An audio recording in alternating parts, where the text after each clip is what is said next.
Hey, what's going on, Metroplex? We back for episode 2 of the Dallas Sportscast. I'm Jeff. I'm Nope. We are your hosts, and thank y'all for support for the first video. Let's go ahead and get right into it for episode 2, man. What's good, man? Thanks for the support, man. Y'all, we did way better than expected, man. 18 subscribers on YouTube. I want to thank each and every one of y'all. We got 46 views, man. That's wonderful for the first week, man. Wonderful, especially for a new channel. That's wonderful, man. I want to thank each and every one of y'all for the support, man. Don't forget to like, subscribe the video, share it to your friends, drop your opinions in the comments, So let's get it going, man.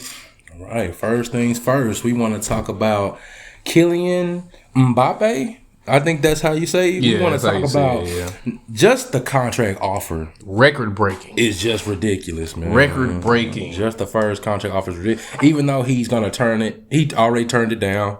1 year, $776 million. Imagine making almost $1 billion in a year. Imagine that. You'd be sick.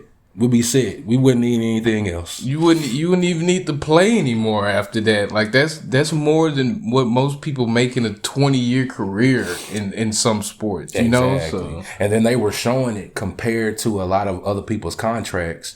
I think LeBron James' whole career earnings were around $500 million. Yeah, and that's already outranking that.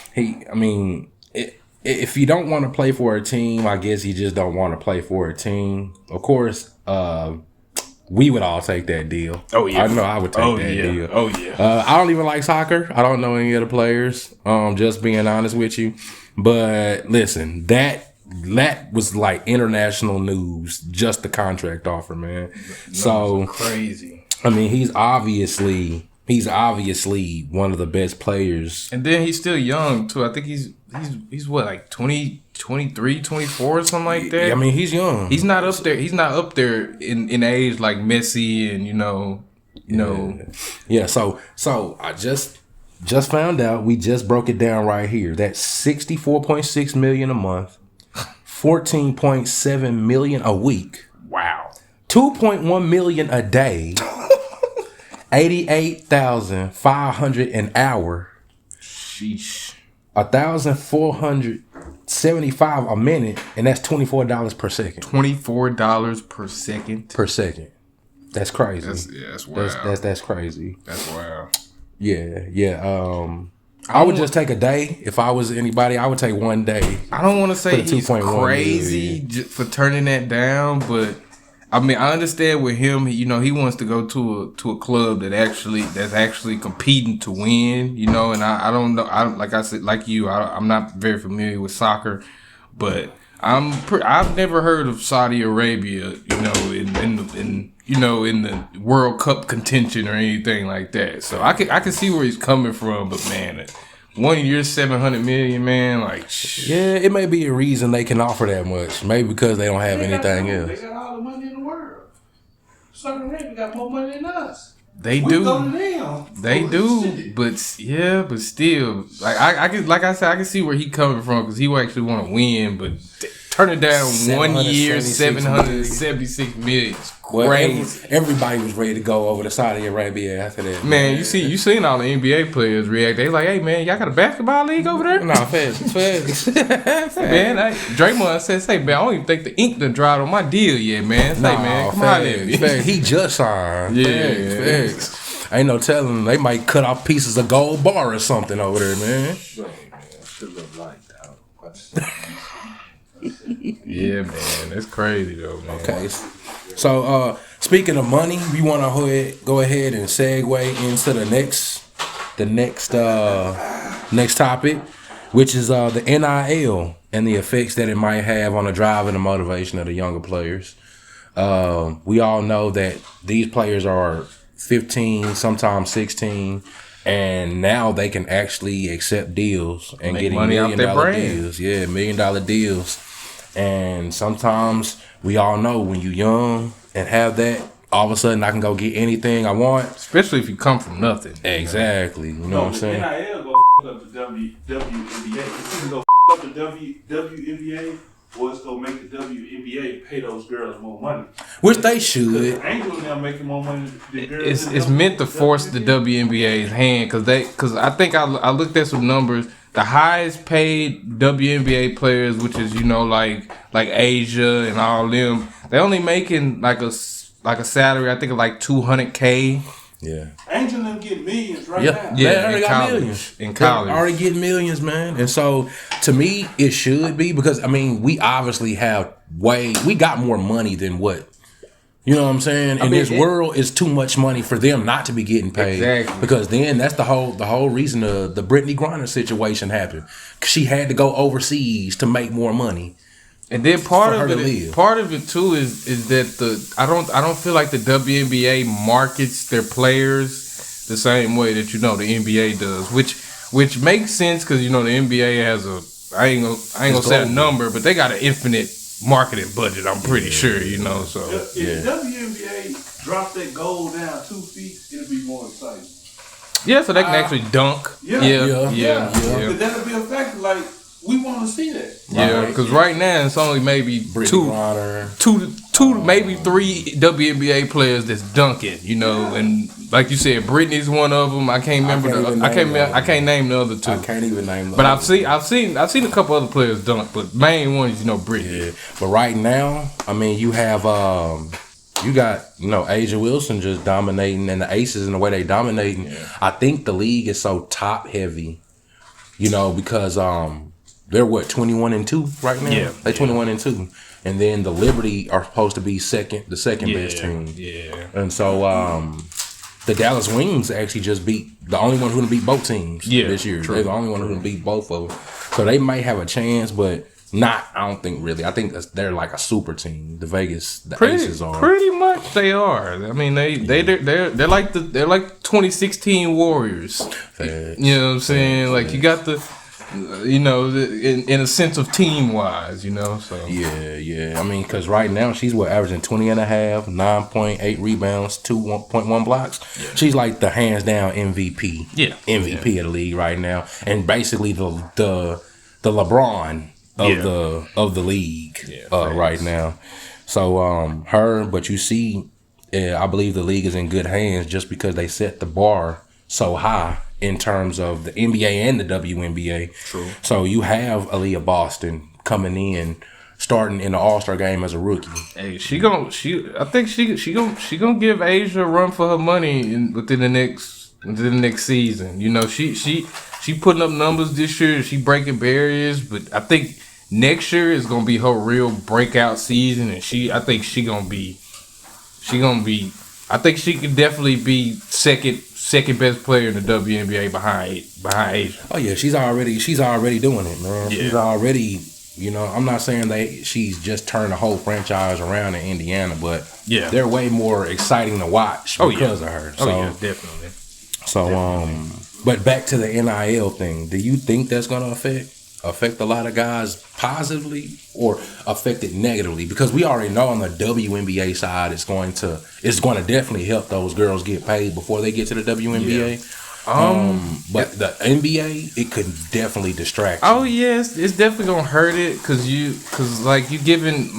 gotta think about it. You're giving a lot of some kids that are coming from nothing. You're giving them hundreds of thousands of dollars, and millions of dollars before they actually have the actual, financial literacy to know what to do with it, and that can get a lot of young dudes in trouble. Exactly. And then you think you can, just because you can bond out or you can do anything you want to do, you can buy anything you want to. You could, you might be able to get that untouchable mindset. You know what I'm saying? That could be real detrimental to to their growth. Yeah, exactly. You got some cats out here, especially exactly. But then you got guys like Mikey. You grow up in the social media age. You may not want to pop anymore. You just want to pop on social media and stunt now. Yeah. You know what I'm saying? You got what the main thing you came for, because if you're, like you said, it goes back to mindset. If you had that mindset of, I just want to stunt instead of keep working, you just want the money, then you're going to stop right there, because you, at the same time, you think it's it's no cap to what you're spending on, and then before you know it, it's gone. Yeah. You know what I'm saying? So it can affect the players actually going, because if I can make like Marshawn Lynch just wants to make enough money to get out. True. So if you have a business mindset, I'm going to college, but I'm still playing ball just so I can make enough money to start a business. Yeah. So I'm a top-ranking NFL player, and I'm getting, just say, $1 million a year from college, NIL, to start a business.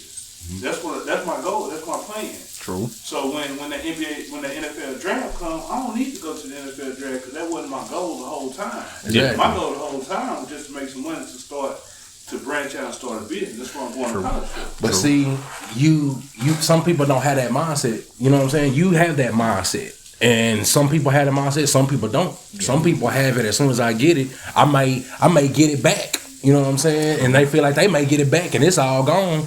And let's say you tear your ACL. And then all of a sudden your skills and your leaping gone.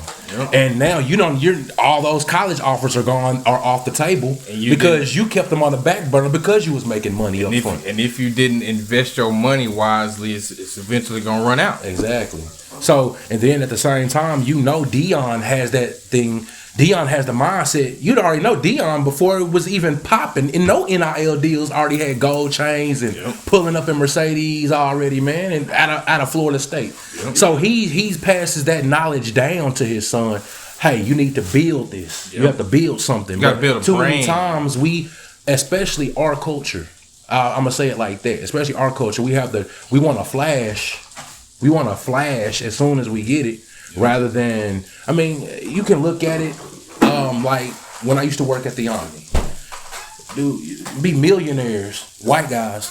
You got, ripped jeans, New Balances, and a polo shirt on. You know what I'm saying? Got $5+ million in the bank. Just sitting in the bank. And then a portfolio worth hundreds, maybe a couple of tens of millions. Yep. You know what I'm saying? So it goes back to mindset, but then you have to pass that down. Shador Sanders has that mindset. He can buy a Maybach because he know, guess what? I'm still building on this. I'm building off of that. He done been given the blueprint. And that's why I say, if along with the NIL stuff, they need to implement some kind of financial literacy training, something like that, just so that the youngsters don't, they don't go too far with it and let it blow their head up.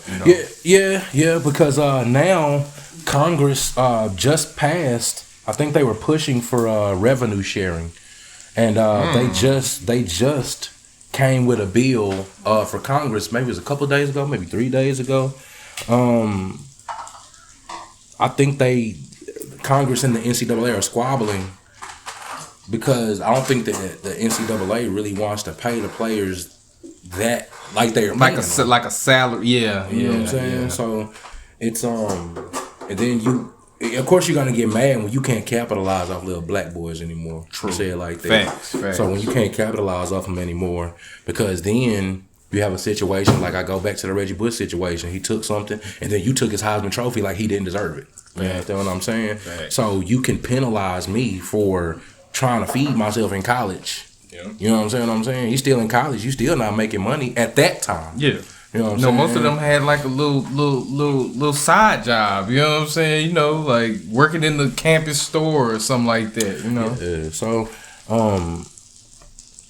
yeah, man. So the NIL deal, it just goes back to the mindset that the kids have, and then who depends on the people around them too. True. So you may have friends, you may have parents that don't have the right mindset, and parents just want a piece of what their kids got. So you have to look out for that too. So it's a lot of different factors that can go into how the NIL affects.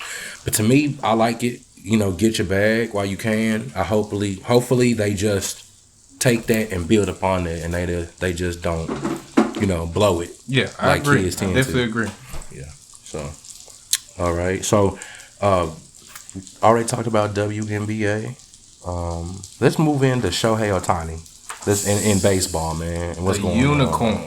Yeah, he hits unbelievably well, and he pitches unbelievably well. Last night, he just pitched a one-hit shutout, and then the same day, different game, hit 2 home runs.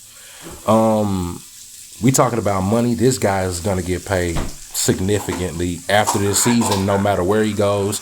If they trade him before the trade deadline, after the season, he's still going to get paid. So now, at least $500 million, maybe up to 6. I can see Shohei, maybe not his next upcoming contract, which in reality, whoever gives him the next contract is going to be, because you know baseball contracts go long. So I can see the next contract, him getting somewhere around like 7-8 years. But if it's not that long, and say he gets like a 4-year deal or something like that, his next contract, if he continues to perform, I can see him reaching like 700 million range. Oh yeah, easy. Yeah. If he keeps it up, I mean, because at this point, it's just unbelievable that you can put that much wear and tear on your arm pitching, and then the same day you can come back and hit 2 home runs. But this is not the first time he's done it. Yeah. The only reason he probably didn't do it last time because the game wasn't in the same day. True. He came back the very next night after pitching a gem of a game and came back and knocked 2 home runs in the very next night. So he's doing that on a consistent basis. Almost. That's the Asian dude? Yeah. Shohei Ohtani, man. He got more home runs than Babe Ruth. Everybody. Yeah. Everybody. Than Babe Ruth. Then at the same time, they were comparing. You know how many games each person had at this point in their careers, and dude, almost look identical numbers, man. It's ridiculous, and I believe he's a more efficient batter than Babe Ruth was. Definitely. I think Babe Ruth at this point still holds the most strikeouts. Yeah. In history. So I mean, you can basically I think he gonna touch that in the next 3 to 4 years. He gonna catch him. I ain't gonna say he gonna pass him in the next 3 years. He definitely gonna catch him though. Yeah. He gonna be within striking range. Oh yeah. Yeah, most definitely. Hopefully, but like I said, hopefully he can stay healthy. Yeah, because that's the main thing. Because like I said, one of those games he hit a home run and he tweaked his back. Yeah. While he did it, and then last night he hit the 2 home runs and he had cramps. Yeah. So that's gonna be his big thing, is staying healthy, and then I think that's gonna come more with them spacing him out a little more, like. Cause you really just dropped a gem on me. I literally didn't even know MLB players played 2 games in the same day. Like that's wild to me. Yeah. But for him to succeed long term, it's gonna come down to them actually spacing his workload out. You know, like if he say he pitches a no-hitter this day, give him a day off. You know, you don't have to run it back the next day with him batting, you know what I'm saying? And, you know, like, it'll be another situation where he hit 2 more home runs, 3 more home runs, and he end up tweaking his back again. Exactly. Like, they're going to have to space out his workload a little more. Exactly. Yeah, that would be, for the long term. For the long term. That would definitely help him.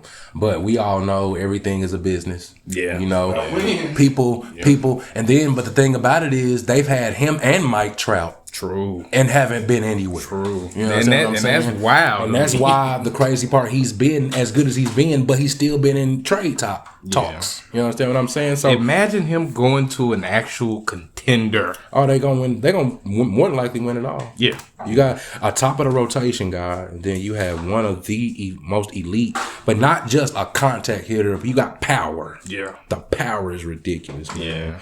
So he might go down as the best 2-way player of all time. Yeah, when it's all set, when he hangs it up, he definitely might go down as. It's a good chance he might go down as the best 2-way player of all time. Oh yeah, most definitely.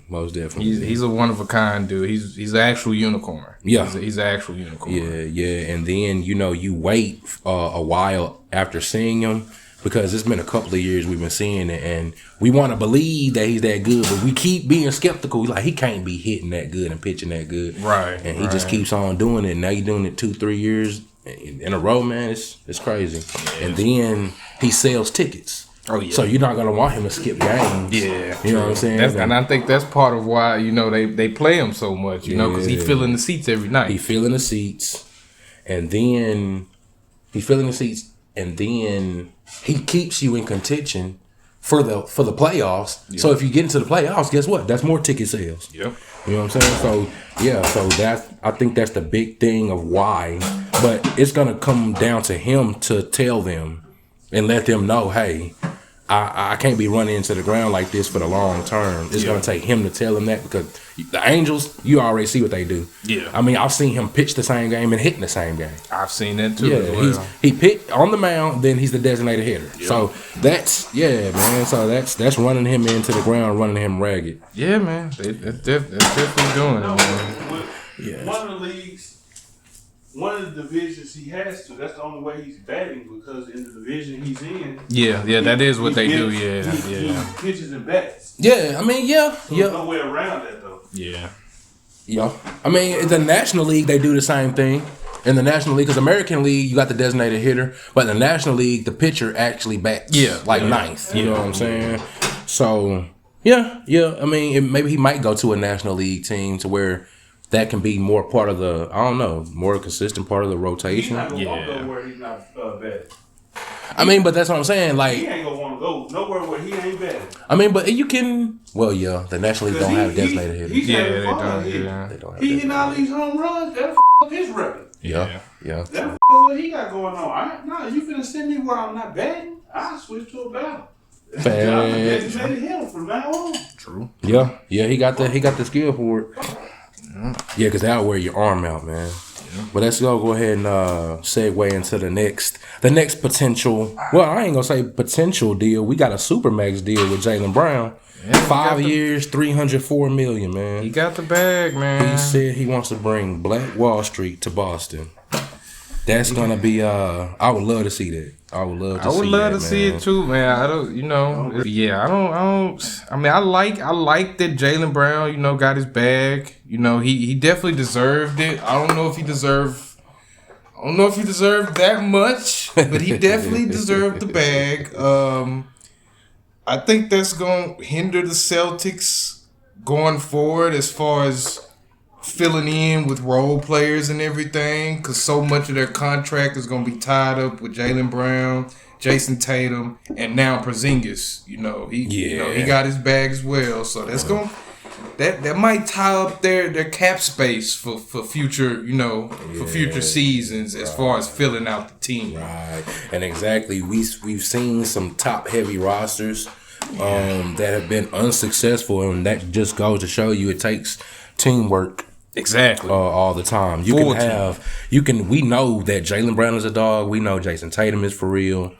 Porzingis, whether we personally like his game or not, we know he's at least a 20-point per game scorer. Yeah, he's a 20 points, 10 rebounds, 2 blocks guaranteed pretty much from him. So it's gonna, but the other guys that have to fill in between that, those guys are crucial to a championship team, man. Exactly. If you really want to get over that hump. And I believe you said it last podcast, the Milwaukee Bucks they significantly, because they haven't went down, they haven't made changes to their roster. They have the same players, the same core. Yep. So you're gonna get the same results, if not better, in my opinion, if you stay healthy. And I think it's really gonna hurt Boston more on the sense that they lost 2 defensive dogs. Exactly. Marcus Smart and your boy that we got. Oh, Grant Williams. Yeah. Grant Williams. Yeah, they lost 2 defensive dogs. So that's they're definitely hurting defensively more. It kind of balances out a little bit just with Porzingis, but they've lost perimeter defense. Yeah. More so. Yeah, because at this point, I don't know if they're going to play Porzingis at the 4 and have Robert Williams at the 5 protecting the paint. I mean, I think they're pretty interchangeable, but it's maybe on the defensive end. Yeah, they'll have, because both of them can block shots. Yeah, both of them are definite rim protectors. So on the offensive end, you got Porzingis running around the perimeter. And for me, I'm not a fan of being 7'3" and shooting as many jumpers as he does. True, he needs to bang. He needs to get in and bang. That's always been Porzingis's problem in my opinion. Like you shoot too much. Yeah. You should be back to the basket more. You should be, banging with the. You're 7'3", bro. And at the same time, if you don't want to get all the way down into the paint, because we know you're not one of those guys who dunks it alive or anything like that. Getting that mid range, get on the block and work your athleticism. Use your size. You can shoot over anybody, man. He should be shooting a maximum, and I mean a maximum of 4 to 5 3-pointers a game, no more. And the efficiency would go up on those, because if you're capped out and I can only take 4 or 5 threes a game, you're gonna space them out. They're gonna be more meaningful. Exactly. And I'm gonna take great looks as opposed to good looks. Right. So the efficiency would go up on those, I believe. And then, you got spacing on the floor. I mean, Tatum's out there. And Jaylen Brown's out there, so spacing is gonna be there for him. So hopefully they'll find him in that top of the key area. And they still got a dog at point. They still got Brogdon at point. So they still got Brogdon. That's still gonna make up a little bit for their perimeter defense deficiency in a sense, but you still lost Marcus Smart. Yeah. Defensive player of the year. And Marcus Smart is not just the dog mentality. It's the heart he plays with. Exactly. I mean, it can be the first game of the season. He's going all out for loose balls. He's doing everything. He's drawing charges. He does that every single game he plays. In my opinion, he was the glue guy. Yeah. He was definitely the glue guy over there. Yeah. I mean, you can replace him, but you can't replace his heart. You can't replace the energy he gives you, man. Yep. You can't replace that. Brogdon, like I said, Brogdon may be able to replace the statistics and the numbers, but Brogdon, we all know, is similar to Tim Duncan the way he plays. Yeah. He'll hit a shot and then just jog back. Fade away. Yeah. Just jog back, say nothing to you. Yeah. And he'll draw charge, say nothing to you. Yeah. But at the same time, you might need that fire, and that's what Marcus Smart would give you at times, man. So Jaylen Brown, 5 years, $304 million. I would love to see Black Wall Street come back. Now we have the means to defend ourselves. I would say that. Yep. So hopefully, and then in a place like Boston, a lot of people are not gonna like that. Yeah. So Supermax deal, 5-year Supermax deal. I'm happy. I'm very happy he got his bag, man. He definitely deserved it. I don't think he deserved that much, but he definitely deserved to get a bag up there. Yeah, because it was ridiculous. I mean, he's and then it's crazy to get that much when you're looked at as the second option, the second best player on the team. And that's how get that much. And that's how you know Jason Tatum deal is going to be stupid. And his deal is coming up next year. Yep. So he gonna break the bank. Yeah, he probably gonna get upwards to 4, maybe 350, maybe 375, maybe close to 4. I think he gonna get around what they're projecting Shea to get. Around the 400, like you said, like somewhere between 350 and 400 range. Yeah, that sounds about right. And it's just crazy that the second guy, you look at him at the second guy, $300 million, man. It's crazy. It's a lot of money out here, y'all. So y'all better go get some, man. Yeah, man. Yeah. So Shea is one of those players. He's gonna take the league. The league is in good hands. Oh yeah, man. To me, it's way more skilled. People want to talk about it's softer than it used to be. To me, players know their worth now. Yep. You do have those players who take advantage of the system, we say. But to me, the talent discrepancy is way, way higher than it was in the 90s, in my opinion. Because there's so many more resources, so many more training, different training tactics and everything that have just evolved over time, Right. So. And players have evolved over time. True. And then when you grow up seeing Jordan, you get everything that you get in today's NBA. You get the Russell Westbrooks, you get the Derrick Roses, you get the LeBron Jameses, you get all of them. And then going up seeing LeBron, it's okay to make the right pass at times. You don't have to take the shot because people are going to talk about you. Yeah. But then you have this new evolution of Stephen Curry, shooters. Yeah. Step back. People say he messed up the game. Listen, I'm going to say he evolved the game. He evolved to the next level. He evolved the game. And people don't want to talk about, like, dude, people in the 90s didn't have to run around the perimeter. They didn't. They didn't have to do that. Imagine point guards in the 80s and 90s having to chase Steph around for 48 minutes. And then when he gets the ball, he still makes it. Imagine that. Imagine that. Because it's way easier to say what you could do than actually do it. Yeah. Oh, don't get me wrong. You had some elite defenders out here. Yeah, you did. You definitely did. Had some elite defenders. But don't get it twisted. You forget about the running around the perimeter, man. The running around the perimeter, and it's not just him. You got Dame, you got Trey, you have all these guys who can hit it 35 feet out and can also move without the ball. You're walking when you defend how they used to defend back in the day. Everybody is inside the arc. Yep. He coming pulling from the logo.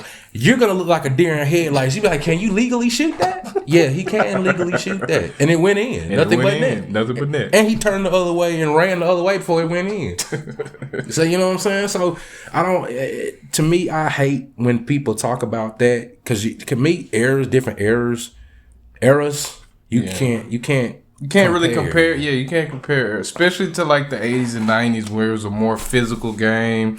You were allowed to hand check. You were allowed to pretty much beat up the dude you were guarding pretty much in a sense. If you look at it, man, a lot of times you didn't play defense. You were just a hard foul. Yeah, exactly. Why do you think Jordan put on that muscle? Because the Pistons bad were boys whooping his ass. Yeah, they would turn him up. They were whooping his ass. But see, that's what y'all call defense. Is just when a person goes up in the air, jumping high as Jordan does, just knock him out the air. You realize, which in today's game is a flagrant 2. It's all day. Flagrant 2. Now, I'll admit it. A lot of these flagrants I don't like when they not nowadays. Yeah, not nowadays. Because they get so ticky-tacky, man. Yeah. Technically, you went at his head, but I went for the ball. Yeah. But technically, the ball's at his head. You know, so what do you mean? Like, exactly. So, it doesn't be intentional at times. It's ridiculous. It's just hard to compare eras like that, especially when it's a whole different game. Yeah, whole different game. Exactly. Basketball and basketball is gonna evolve past where it is right now in the next 10 years. It may be a whole totally different game from now. And then, like I said, you have everything else that set the bar for you. True. You can look back all the way from the 60s, 70s, 80s. You can literally take something from everybody's game. Imagine a Steph Curry type player. He can shoot like Steph, but then when you jump, he's going past you and taking off like Russell Westbrook or taking off like Ja Morant. Or can pass like Magic. Exactly. So and then imagine almost a handful of players are like that in the league because there are so many revenues of training, so many revenues of learning moves, and getting in the lab and then working. So I actually seen a video today. There's a video today on Instagram. Paul George and Karl Anthony Towns working with a shooting coach. Bro, they had Karl Anthony Towns doing sidestep step backs, dribble through spin pull-ups, and imagine 7-foot cat doing that in the NBA game. I mean, but we've seen hints of it here and there. He's been doing, he's been like, I'll admit it. He was the very first like 7-footer I see do a step before Joel. Before Joel. True. Yeah, that's he true. was the first one I see do a step back. I'm like, he's 7 foot stepping back like that. But then at the same time, you fall in love with that the same way Kristaps does. Yep, and you get away from. You got to have a balance. It got to be a balance with it. Because then you can pump fake, use your jab step, and you can get basically when you shoot like that and you can step back like that, you can get anywhere on the court you want to, yep. And then you can face up. Then he has a decent back to the basket game, but it's not tuned. Elite. It's not like, fine tuned. Exactly. You know what I'm saying? Because like I said, you just saw a video of him working on step backs. Bro, imagine if Cat actually got in the gym with Hakeem and worked on his footwork. Imagine that. Scary. He would be literally unstoppable. Scary. And then what do you think about him saying he's gonna change the game? As much as we've seen, Cat said he said people are gonna look back on him and say he changed the game. Like, and I don't really see it because at this point we pretty much seen a lot. I mean, he's gonna change. He's gonna slightly change it for big men because he's gonna give big men the foresight to where they're like, okay, I can actually work out here on the perimeter like a guard almost, you know. So I can see that, but I don't see him making a big change on the game like Steph. He's not gonna make like a Steph Curry change of the game, you know. It's gonna be in his own little bubble, like, you know. It's his own position. Yeah. Steph Curry changed the game for every position. Every position. Because now, like I said, you don't have to be able to dunk to be efficient. Exactly. And if you just work on it, muscle memory will do its job if you put enough shots up. Of course, you're gonna have those guys who are just gifted. Yeah. Like Steph. Yeah. The fact that he can turn around, but that's muscle memory. True. At the same time and work. So you gotta think about it. He shoots about 2,000 of those a day. A day, man. And he's been doing it since he was younger. Yep. Because his dad was a 3-point marksman. Yep. And so you took that and magnified it times 100. Yep. And your dad never ran around the perimeter. Yep. That's what I'm saying. By taking things to the next level, he looked at his own dad and was like, dang, he could shoot. And then I was like, okay. But if you did this, if you run around and you're tired, and then you either gonna foul me because you off balance because you're tired, and I'm still made, or you're gonna get undisciplined. And even if you go up for go for it when I shoot, like if I pump fake and you shoot, I'm still driving. I can still drive past you and get whatever I want.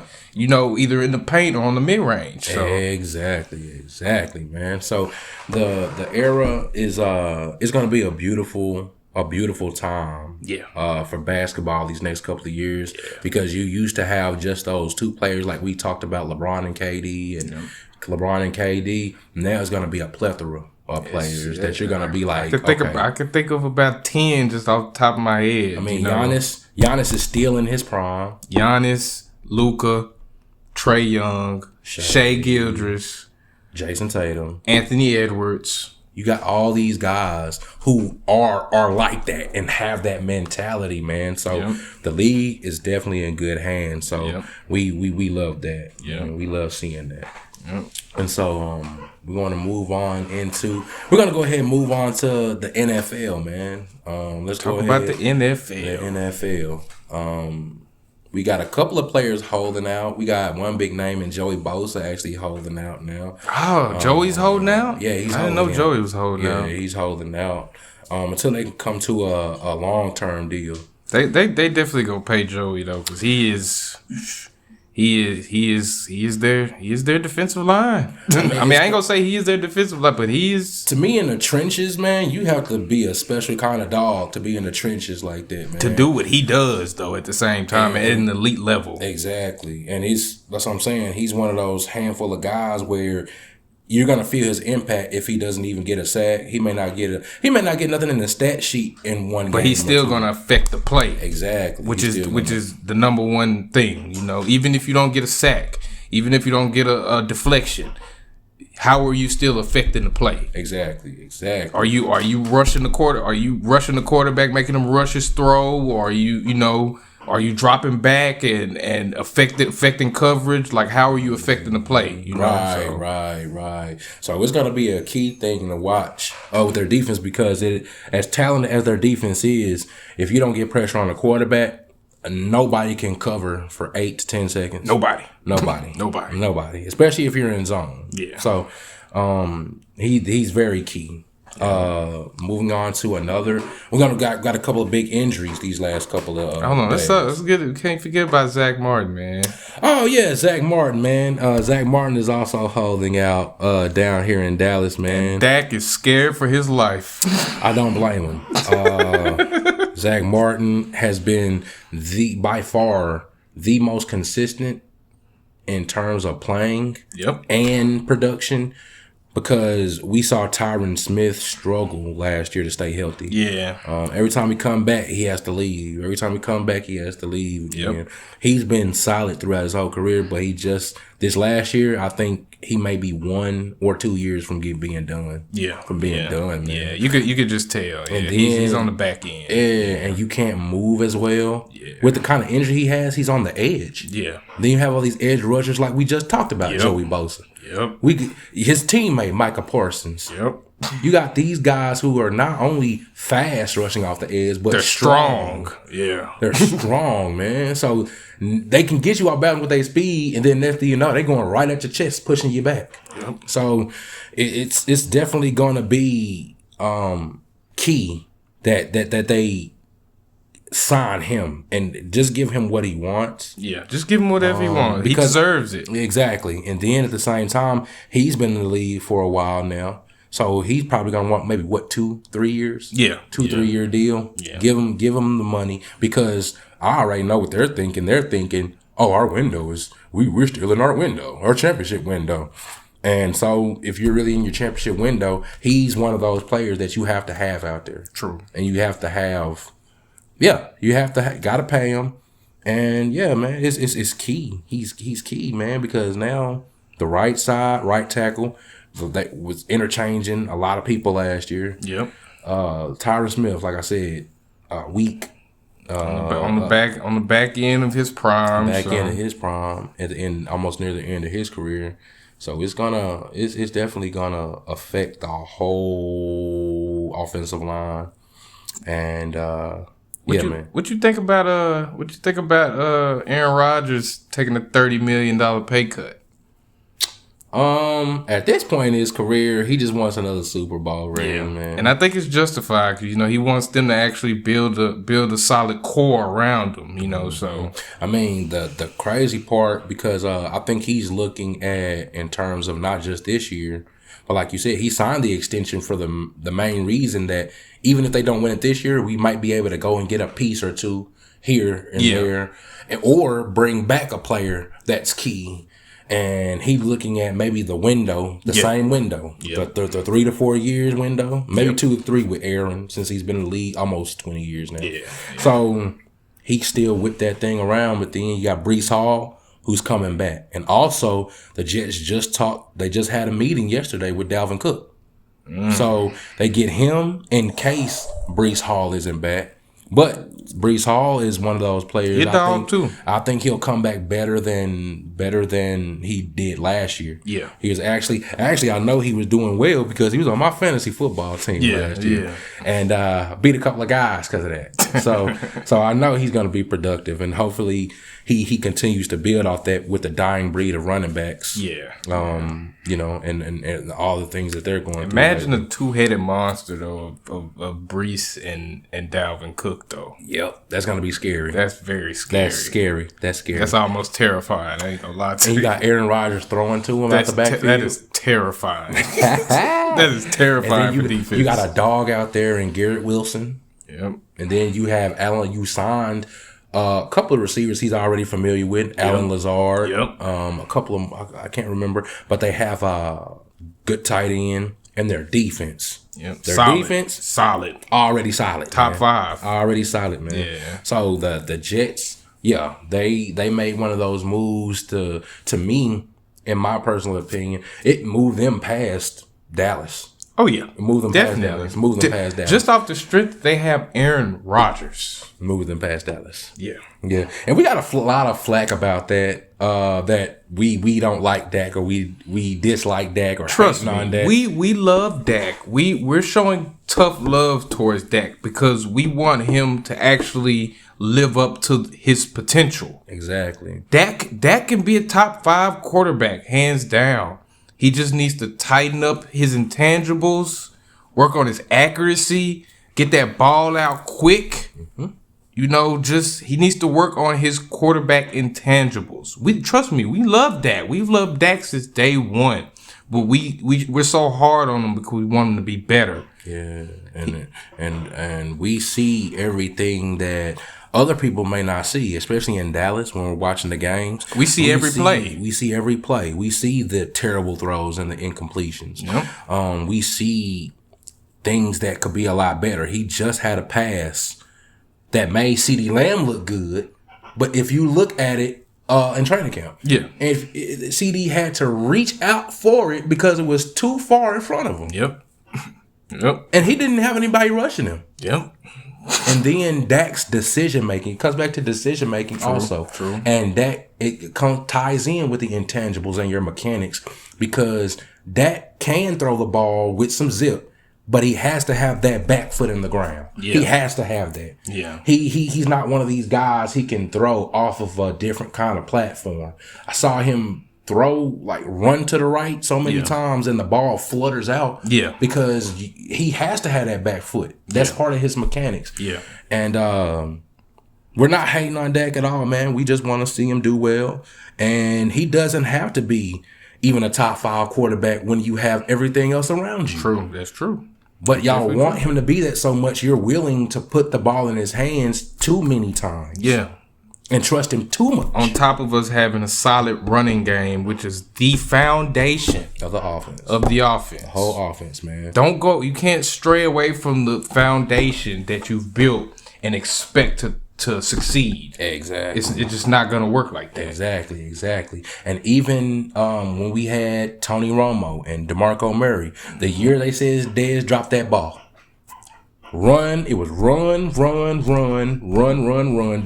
Murray. Yep. 1,800 yards? Yep. Come on, man. Yep. 1,800 yards, and everything was predicated on running the ball. Yep. Then Tony Romo, why do you think he didn't make as many mistakes as he did back in his younger days? We were so run heavy. And you didn't put him in positions where if I see it's a weakness in training camp and then I go through the preseason and you're still weak at that spot, I'm going to build my offense to where we don't do that often. That's another way that I give Tony Romo his flowers, because especially during that year when DeMarco Ryan, when DeMarco was running that, when he went for 1,800 yards, Tony Romo evolved into more of a game manager. And then the game manager, but at the same time, he was better than the game manager simply because he could place the ball where he wanted to. Yeah, exactly. And the only reason I feel like he got X'd out is because of Dak coming in having a great rookie season. Yep. But who came with Dak that season? Zeke, 1,600 yards. Yep. Rookie year. Haven't done it since. Nope. Decline every year. Every year. Steady decline. And then Dak pass attempts go up every year. Mm-hmm. Interceptions go up every year. And that had a lot to do with, your boy Kellen Moore, which is, he's no longer in charge of play calling. Thank God. Yes. Thank God. So what you think Mike McCarthy's gonna switch up as far as play calling this year? Mike McCarthy, I think he's going to get back to the running game. More than Kellen Moore did. I think Kellen Moore knew that he probably wasn't gonna be back and probably wanted another contract with another team in the first start. And his offense was so predictable, it was crazy. Yeah, man. So we was running literally the same 5 or 6 plays. Like it was it's almost like Madden. Yeah. But predict the play? But like Madden, you can run the same plays because it's a flawed technology for one. True. You can run the same plays and get the same reactions, get the same result every time. True. On Madden. But it doesn't work like that in real life. Nah. It doesn't work like if I see you bootleg the same 3 times, you got the same 3 options, we covering that. Yep. We covering that. And sending the dude off the edge to meet you on the bootleg. Exactly. And too many times people think that we don't watch the game. Dude, we're watching the same games y'all are watching. Yep. And Dak tends to throw where he think he can get it into a window, and he can't. Yep. True. So it's just don't throw it there, man. Yeah. Throw it away. Or if you can get something positive out of it. Get 2 yards and slide. 2 yard slide. If you want to do that. Yeah. Rather live to die another day, man. Yeah. We got into too many situations last season where it's 2nd and 13 and I given some of those were penalties, which we need to work on that as well. But it was just too many 2nd down and long yard situations, which is not productive. And see, Kellen Moore's offensive play calling was based on we need 4 to 5 yards on first down and running play. Right. Because every first down is a running play. Almost. Right. We know exactly. that. Either that or a PA. We get 0 or 1 or 2 yards. It's throwing off our whole rhythm. It's throwing off the whole game. Yep. Throwing off the whole game. And I watched basic cover 2 destroy his game plan. I watched film on it. Yep. Cover 2. I looked at week 1, a cover 2 interception. That, once I said he can't get his back foot in the ground, he got flushed out. Yep. But then, if you go look at the entire film in its entirety, there was never any open options for Dak. They had CD going down the middle, but this is where Tampa actually was different in their cover 2. They sent Devin White running down the middle with him. Yep. So you only had that one primary receiver, and you didn't have anything else after that. Nothing else. Once the CD was covered, he was like, "Oh crap, I don't have nothing else." He had no check downs, nothing. And then your check down was on this side, and you got flushed to the right. Yep, and you got to throw it across your body. So, but then he ran out to the right, and I saw the window he tried to throw it in. 3 dudes right there. Yep, I remember that. Intercepted. Yep. Terrible. Antoine Winfield, I think, got it. Yep. But then, fast forward all the way to your last game of the season versus the 49ers in the divisional playoffs. Played basic cover 2 again. The receiver sat down, I think it was the option route, and everybody know cover 2, they basically stand in a straight line. Yeah. Maybe 5 to 10 yards according to the situation in football. You see a whole line of red jerseys, you can see that's cover 2, man. Yep. Somehow you threw your receiver you didn't even throw it between the guys. You threw it to the guy on the left. Yeah. All he had to do was just come and step in front of it. Yeah. That's decision making. That goes back to decision making. Yeah. Sometimes it's accuracy, sometimes it's decision making. But he definitely needs to work on both. He needs to work on everything. Yeah, yeah. And if you realize you can't throw on the run like that, unless a guy is wide open, you can't try to fit it into a tight window like that. Yeah. You don't have that kind of arm strength. True. You don't have Justin Herbert arm strength. You don't have Patrick Mahomes arm strength to zip it in there. Yeah. And the accuracy to zip it in there low. True. You don't have that. We're going to get a lot of flack for that because we have a lot of Cowboy fans that are delusional when it comes to the Cowboys because of their love for the Cowboys. Yeah.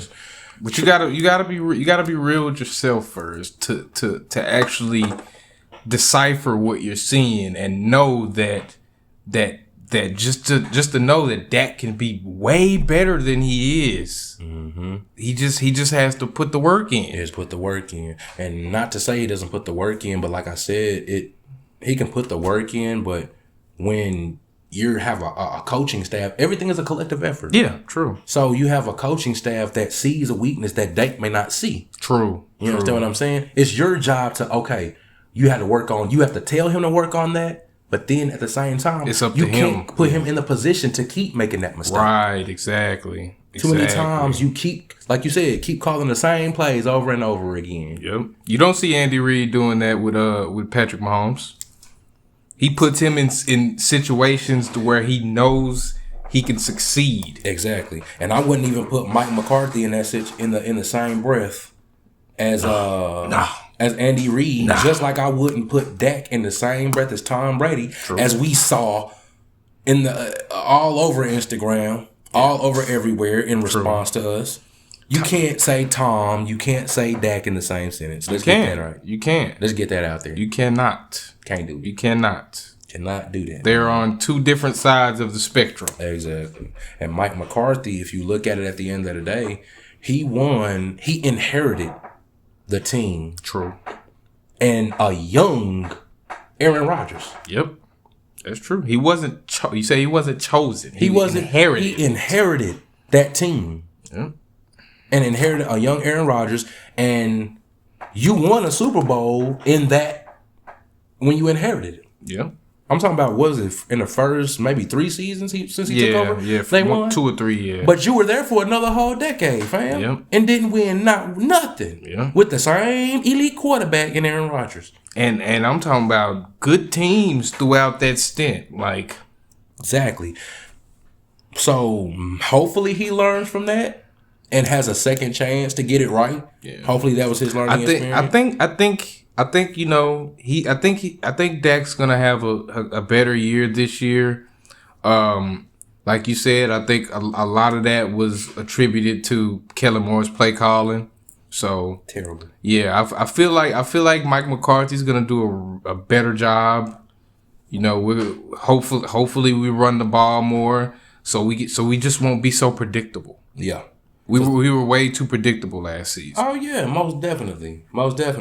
And then it's already bad when they can call your play, but when I can call a interception or a call, call exactly who you're throwing it to. It's ridiculous. I can pick out your number one target on that play, not even necessarily saying like number one target has to be the best receiver.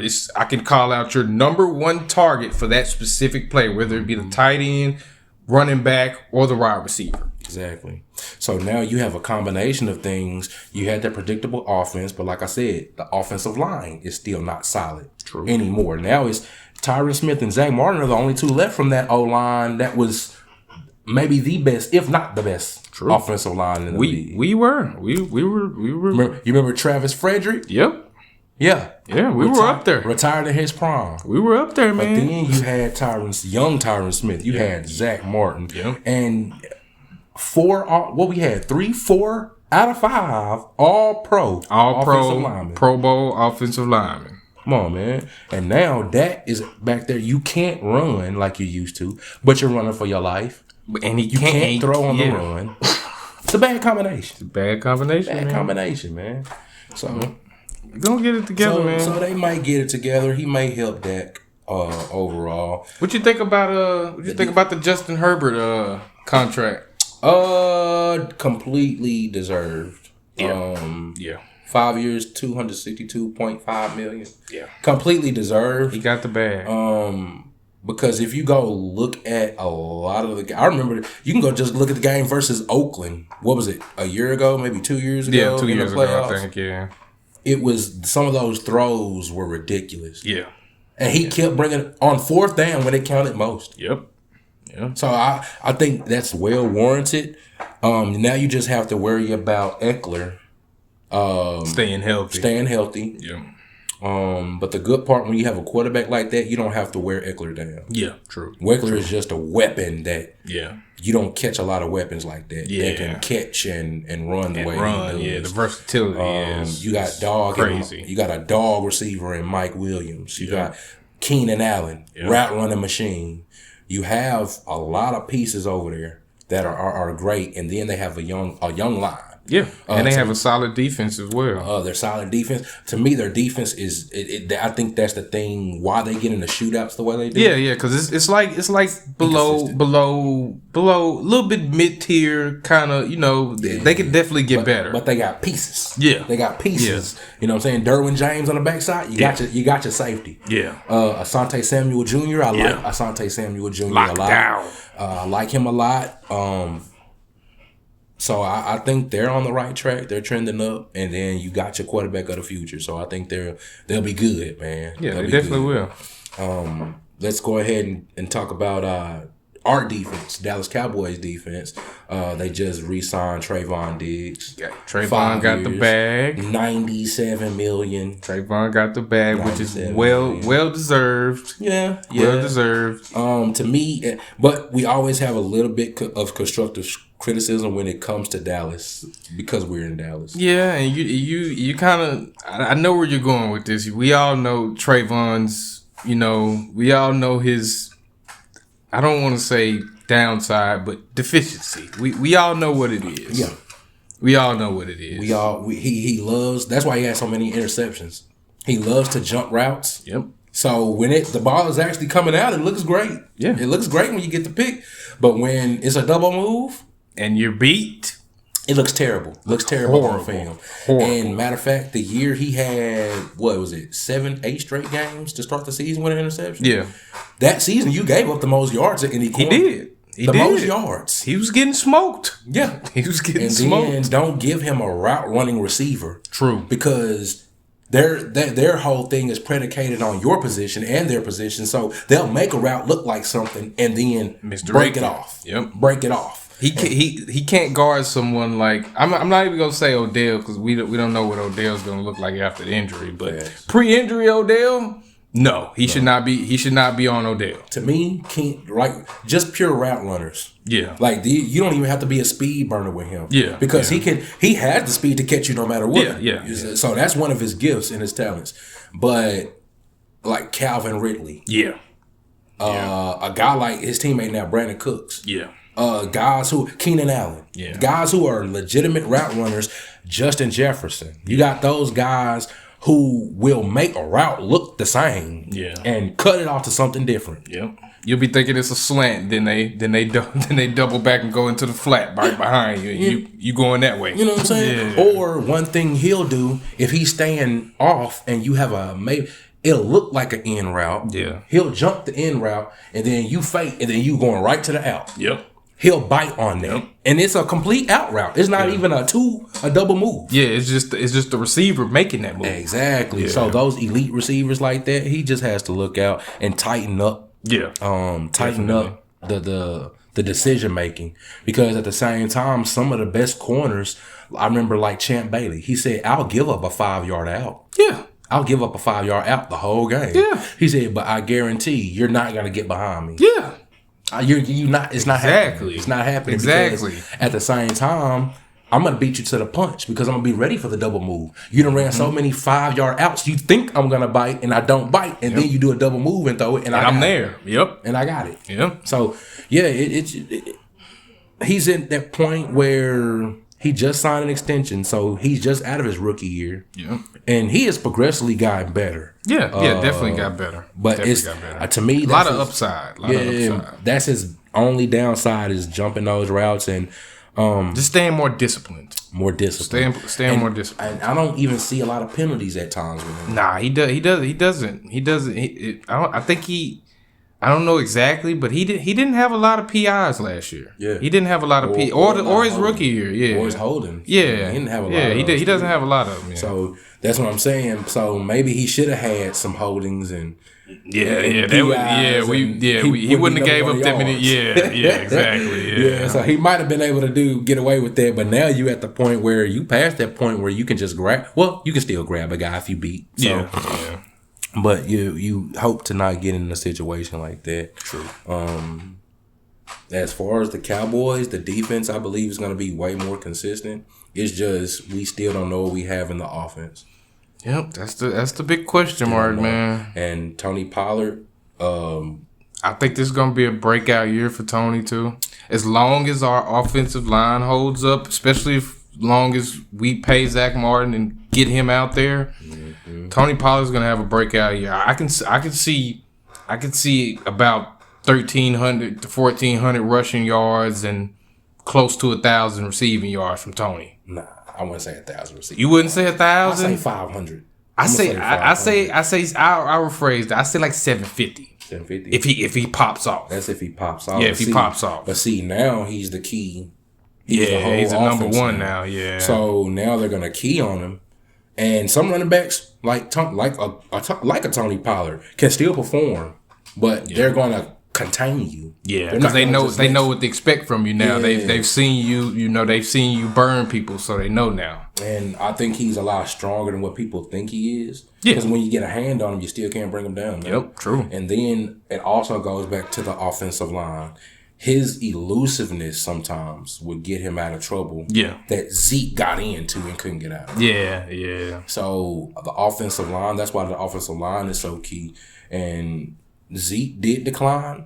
Some of it was, Zeke was beat up, man. You know, he was our workhorse for so many years that it just wore him down. Yeah, it just wore him down. Yeah, it did. Especially banging in between the tackles like that. Like, Yeah. It's gonna wear you down. Yeah, because he go head on with you. Yeah. You remember when Zeke was dragging people? Oh, yeah. Man. It was crazy, man. It was years that Zeke was either at the top or near the top in yards after contact. Yeah. And Tony Pollard was number 1 in yards after contact. Yeah. And I can't remember. I think Dalvin Cook was number 1 but couldn't finish the season. Yeah, that was that year. Yeah. So that was last year. Yeah. But then you have to remember at the same time, you hope we've seen it, people come back from ACL injuries. So hopefully Tony Pollard can look and do those same cuts. Yeah. That he's doing, because it was one run versus Cincinnati. He ran almost a zigzag. It was on that misdirection run. Yeah, misdirection. Yeah. But then it was meant to go to the left, but he cut back to the middle. Then he cut back to the left. Then cut back to the right and went into the end zone. I was like, oh my goodness. Yeah. But see, cuts like that, you get PTSD and you tear an ACL, man. True. And it makes you not even want to, attempt it. Most players, it's the mental thing coming back from an injury like that. And then knowing I might not get paid even if I do have a good season. True. So you have to hope that he stays hungry, because he did sign the franchise tender. Yeah. So for him, he signed it willingly too. So. He signed it willingly, but see, where does that go? Hopefully, that's not telling you that maybe he doesn't think, you know what I'm saying, he got it anymore, and maybe I can cash out right now while I can. True. You know what I'm saying? Get $10 million, because if I come back and don't perform or don't feel the same and look the same, I'm not getting $10 million. Yeah. I'm not gonna get it. Especially with how the running back market is right now. Exactly. Yeah. So hopefully he bounces back. He has a great season. But the Cowboys, I see them winning. 10 games is almost a given for them. 10, 11 games, almost a given for them. Yeah. Because of, first of all, schedules. Yeah. And a lot of the cupcake teams that we have in the league, man. Yeah. Who we got first game? Had a schedule came out yet? I think it might have come out, but I can't remember. Yeah, I don't remember. I don't remember anybody posting it or anything. It may, you know, it may be the New York Giants. I think it may be the New York Giants, man. I'm gonna ask you this. Do you think we will win the NFC East this year, or will it be the Eagles? Because it's either going to be us or the Eagles. I would say the Eagles. They have the most upside. And trust me, I would. Living in Dallas, you don't want to say that, but you, like I said, it's just reality. We're realists, man. Yeah. And then we saw it coming before last year. True. The way the Eagles build their team and build their team around bro. And Jaylen. Jaylen has every piece that he needs. Yep. The offense, the play calling is all built around him. Yep. Which is how you're supposed to build a team. Yep. And then their defense is A1. Yep. I mean, they might well be the Georgia Bulldogs. They got all the Georgia Bulldogs. They got everybody over there from Georgia. But not only did you get Jordan Davis, the defensive tackle, big dog, before last year. Yep. You doubled back this past draft and got Jaylen Carter. Yep. That line is gonna be. And you still have Fletcher Cox. You still have Brandon Graham. Bro, that line is. Then you have Hassan Reddick coming off the edge. Bro, they gotta.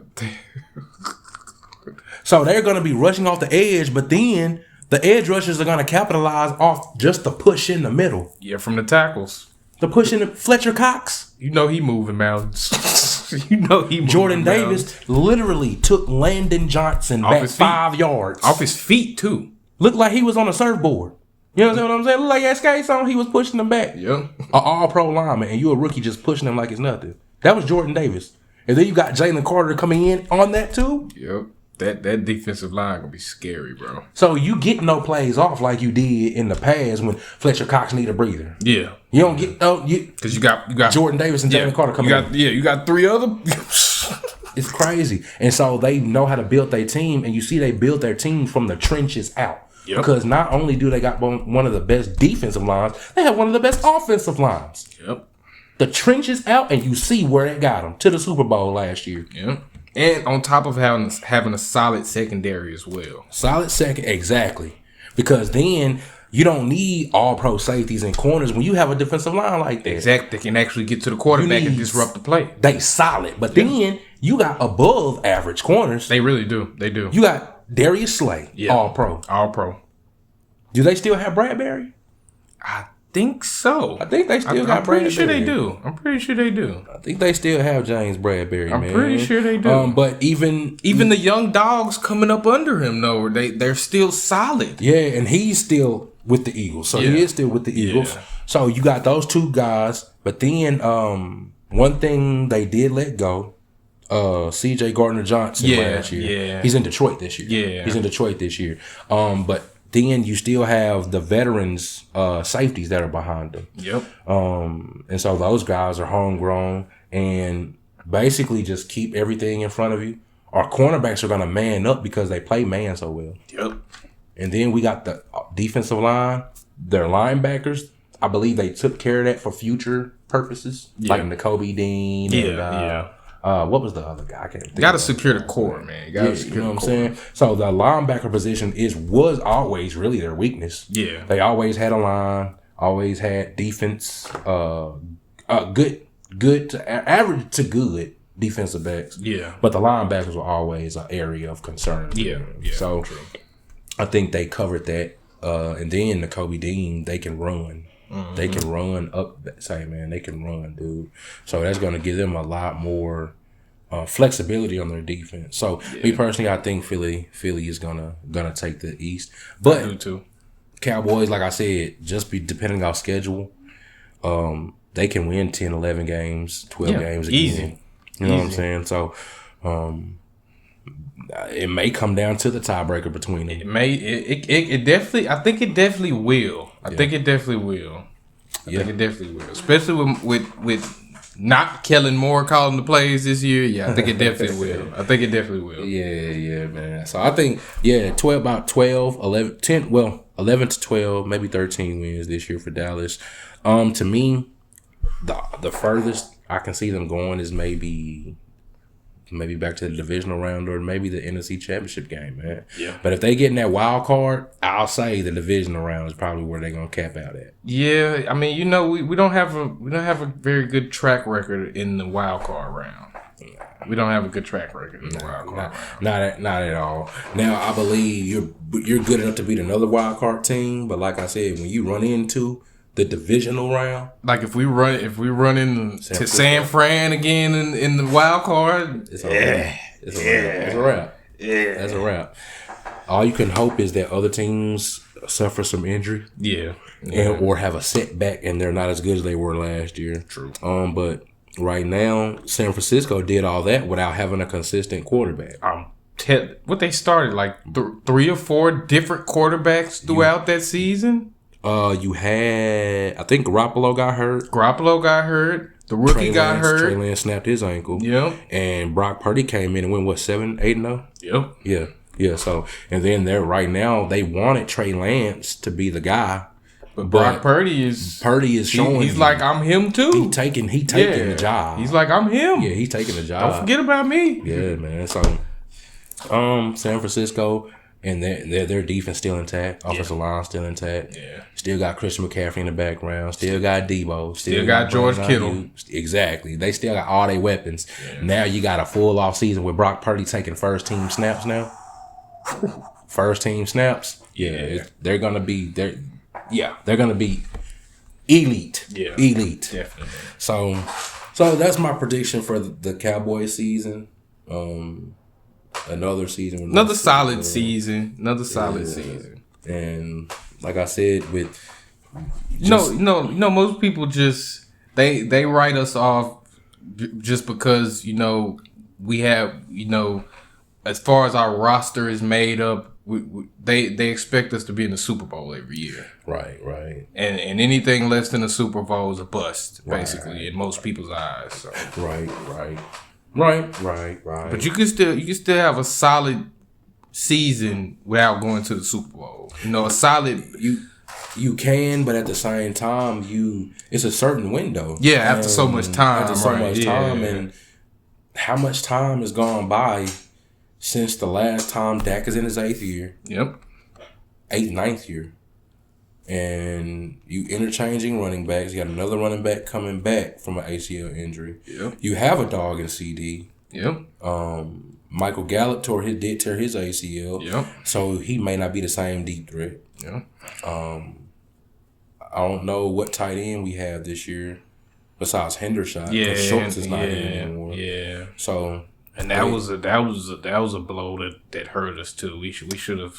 Yeah, that was Dak's outlet. Yeah, that was a security blanket. Yeah, exactly. He was. I don't want to say he was Dak's Jason Witten, but he was a security blanket. Oh yeah, he got comfortable with him. Yeah, man. He got comfortable with him, and Schultz one of those players you didn't see it coming until he start progressing a little bit year by year, and he went ahead and cashed out and got his contract. Yeah, he got his bag. So yeah, man. So middle of the pack is I ain't gonna say middle of the pack because you have the elite talent, but like I said, everything ties into one another. We're still definitely a top 10 team. Oh yeah, overall, yeah. Talent wise, yeah. Talent wise, just off our defense, and our defense is only gonna get better. Yeah. Our defense is only gonna get better. Most definitely. Okay. Yeah, so that's our prediction for the Cowboys season. What's the next topic, man? What you got? Joe, I think we already talked about the injuries, didn't we? Joe Burrow. Yeah, we touched on it. Joey Burrow. Let's move on to another team in the Metroplex and the Texas Rangers. Solid season so far. Solid season so far. Are we still head of the division? They're still number one in the division. Yeah. But I think the Houston Astros are right on their heels. Yeah. The Houston Astros are right on their heels. They still have the ace, Jacob DeGrom. Yep. So he's still pitching pretty good. They're better than they've been the past couple of years. Yeah. So I think they'll end up making the playoffs. Because right now, they're 2 games ahead of Houston. They're 60-43. Yeah. So they're almost at the top of the whole American League. Yeah, which is solid for the Rangers. Yeah, very very solid, very solid. So, I think they'll probably make it to the divisional round if they get the wild card. Yeah, because I think right now, as long as you win that division, you got to secure a spot. Yeah, so I think they'll probably make it to the divisional round. But I think there's other teams like Houston, if they make the wild card, that could, because Houston can turn it on. Yeah, in the playoffs. at the snap of a finger, man. They can once they get hot, they're hot. Yeah, and we know baseball is a marathon. If you've ever seen, you can start off hot, but trickle off, or you could start off slow and then just get hot and just keep building off of that. Keep going. So yeah, the Rangers, I probably see them going by the divisional round. Hopefully we get a nice surprise. Yeah. And they'll surprise some people and maybe be like, when the 2010s started and they made it to the World Series twice. Yeah. Back-to-back seasons.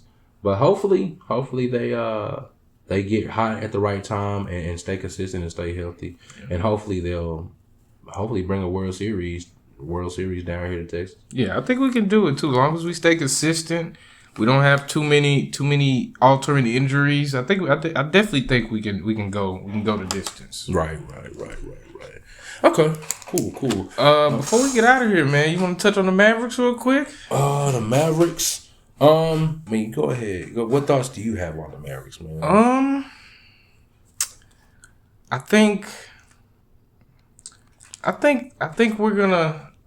we're definitely gonna improve from last season, just because we've gotten a little better defensively, which was our number one gripe from last season. Yeah, we were horrible defensively, Facts. and I do mean horrible. Facts. Horrible. Facts. And I think this offseason with Kyrie and Luka getting more time together to work together, I think that's gonna be special. That's gonna be special. I think that 2-man is gonna be special. And with all the free agents out here, who do you think would probably be the best? a best free agent, the best moves to make out here? 'Cause I mean, on top of our rookie big man, probably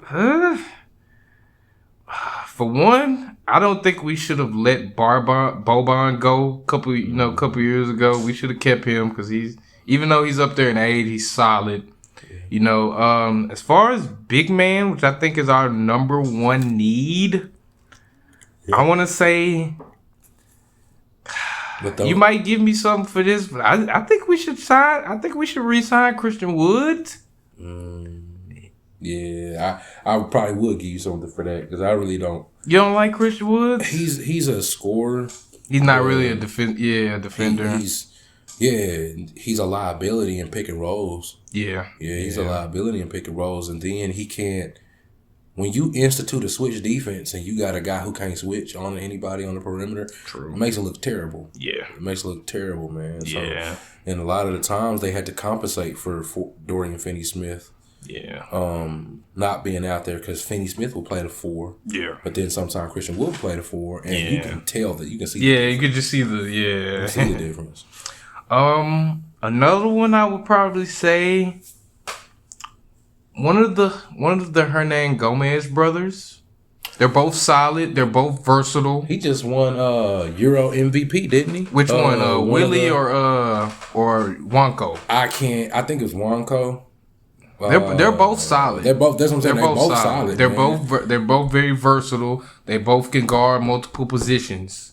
I think one of them, if we add one of them, that would help a lot.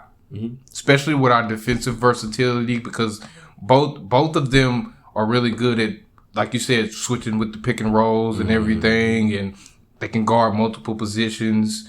I don't want to say they can actually guard guards, but they can hold their own. Right. You know, they won't just get smoked. Right. You know? Right. So one of those will be good. I want to say Tristan Thompson. Just because of the veteran leadership that he will bring, barring that he doesn't have any, more cheating allegations or something like that come out. And on top of that, Tristan Thompson is still a solid defender. He is. He's still a solid defender. And that's what we need more than anything right now. I think he, for the Lakers, when the Lakers signed him, I think he gave him a spark on defense. When they put him in, I think they hadn't been playing him, and they finally put him in. And he, swatting shots, defending. Yeah, man, that's the main thing he'll bring, a presence, an enforcer. Even bringing in a veteran wing like Rudy Gay. I can see that. That could be a solid move as well. Rudy Gay. Rudy Gay, he up there in age. He 36. But he's still solid. He can still shoot the ball. He can still bang. He can still bang in there, hold his own. He's still solid defensively. And he got a big body. Yeah. Big body. Yeah. Okay. Just overall, Rudy Gay would be a real good pickup. Okay. But I think that's what I think we need to focus more on, mostly with the rest of free agency, mostly wing and big man. Wings and big man. Yeah. And make sure if they're not a solid two-way, at least make sure they're solid on the defensive end. Facts. Because like I said, that's what we need more than anything. Yeah, you got enough offense. We got plenty of. Just with Luka and Kyrie alone, and then you got Jaden Hardy, who might come into his own next season. So he could, and he probably needs to work. He needs to work on his defense, but the scoring aspect is there with him. Then our rookie too. He's a solid two-way as well. Oh yeah, very solid two-way as well. That two-man game between him and Luka or him and Kyrie is gonna be kind of scary once he really gets it figured out. It's gonna be scary. Yeah, and he'll probably be working behind the scenes in the lab, and his scoring opportunities will probably be something like lobs or putbacks at first. Until you start implementing him into the offense like you can, because everything is so ball dominant with Luka and Kyrie. So you want to have that legitimate threat that can, if you take these two guys away, I got him, And he got all this whole paint area right here covered on him. Yeah. He already got that covered. That's another thing I want to see Luka evolve in as well. Working off the ball. Yes. Working off the ball. Yes. Especially with Kyrie here. Yep. Working off the... Because in my opinion, Kyrie is kind of already evolved in that sense as far as working off the ball, just off the fact of him playing with LeBron. Yeah. You know, and it ain't too many more people more ball dominant than LeBron. Facts. So Facts. I think Kyrie's already there, but I would love to see Kyrie work with Luka more on working off the ball. Because it would benefit him more it'll benefit the team better more in the end if he picks that up. Facts. And I don't know what it's gonna take for Luka to, because I mean, he's limited when it comes to athleticism and his movements. That's why he's so good. That's why he's so crafty. Yeah. Exactly. He's so crafty, man. But hopefully, he's slimmed up a little bit this past summer. Yeah. Hopefully that contributes to the cardio and the stamina and his ability to run around and be a lot better. True. And in that aspect. So hopefully they get it together. Defensively, because like I said, offense it gets you at least probably 40 games, 45 games, sneaky into the playoffs, but defense will get you around that 50-60 range. I mean, where did they go a couple of years ago when Golden State? They made it all the way to the Western Conference Finals. Yep, with just Luka. But we were solid defensively too as well. Exactly, that's what I'm saying. The main thing is defense. Defense, man. You look at and people I hate when people say like the 72-9 Warriors, like they were just all offense. No, they weren't. They were defense. KD was first team. He wasn't first team. He was second team defense. He wasn't on the 73 win team. Oh, he wasn't. Yeah, he wasn't. You're right. But Clay, all defense. Yep. Draymond, all defense. Is that when they still had Bogut in Bogut? Bogut was like second team defense that year. Yep. It's defense, man. It's defense. And that was the thing. They could stop you and then shoot. That's why they had a lot of blowouts and were so dominant that year, man. Because they stop you and then shoot you out the gym on the other end. Of course, they're going to win by 30, 20, 30, 35 points. But if you can't score on them, like it's... And then that's what I'm saying. Back in the day, it shows you that defense. To me, defense. If your defense is just there every game, that's the thing that can be there every game. True. Because shooting comes and goes no matter who you are. Yeah. Everybody is hot. Everybody gets hot. Everybody gets cold. That's just how basketball is. Exactly. Nobody's 100% from the field. Now you have those guys who are just more consistent. Like Steph and Clay, shoot you out the gym. Yeah. But even when they're nights, they go 3 of 15 or 2 of 16. Yeah. Rare nights. Yeah. Guess what? They still holding you to about 90, 95 points. Exactly. Or maybe about 100. And that's what was kind of shooting us in the foot last year, because we would have games where Luka would go like 5 of 19 or something like that. And at the same time, we can't stop nobody. Can't stop nobody. Ridiculous, man. It's, Yeah, and Luka, once he gets to the point where he can get his defense better. Yeah, because it's just a collective effort. Yeah.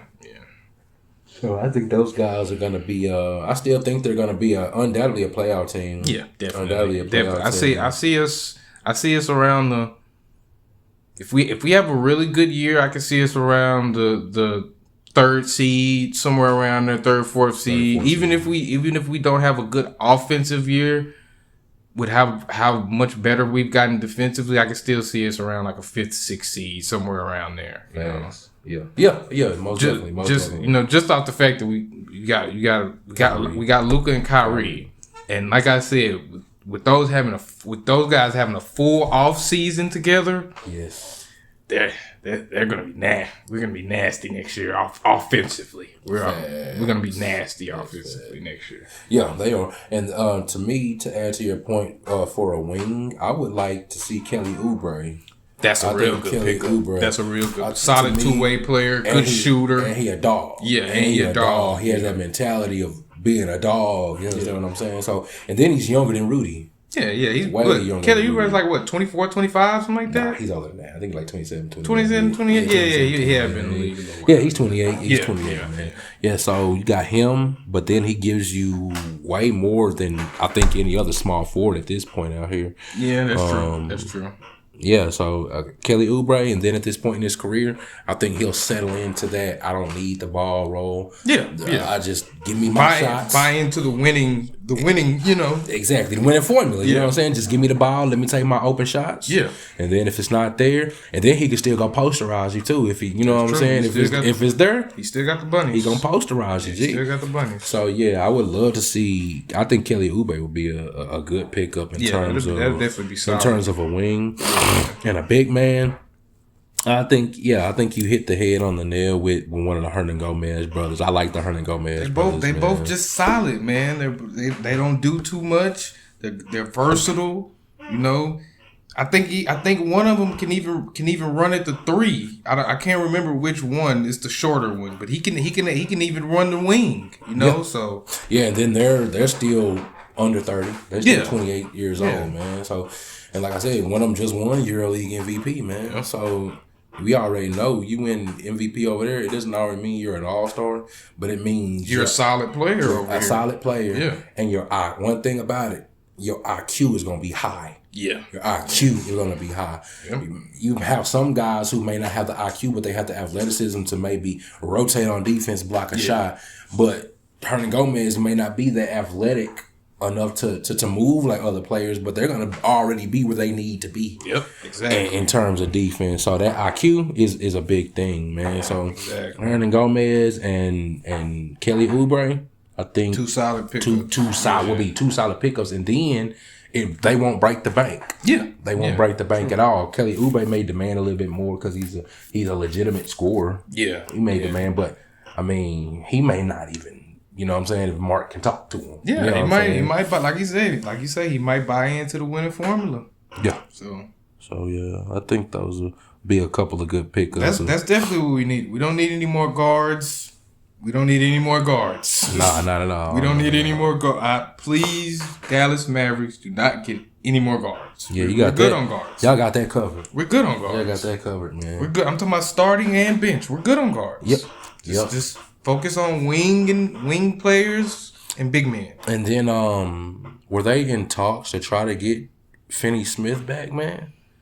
I saw something about it. I don't know how true it was. I hope that we are, because that would make a big difference. Heck yeah. That would make a huge difference. And like I said, two-way, because at the same time, he was one of those guys who, like you said, adapt to that winning mentality. Yeah, because he would just take his open shots. Yeah, he'd be sitting over there in the corner or right there at the wing on the three, waiting for the ball. And know it's gonna come to him. Yeah, and then he can shoot the lights out when he gets high. But that defense, every game, that defense is there. Yep, he was hands down our best defender while he was here. Oh no, undoubtedly, man. So I think that's gonna probably wrap it up for this episode, man. Yes, sir. We don't want to really run too long this second episode, man. I think we touched on a lot of good points, you know. Got some good things out there, so yeah, I think we're good, man. Once again, we're gonna thank y'all for supporting, listening to us when we first getting this thing started. You like the content, subscribe, like, comment.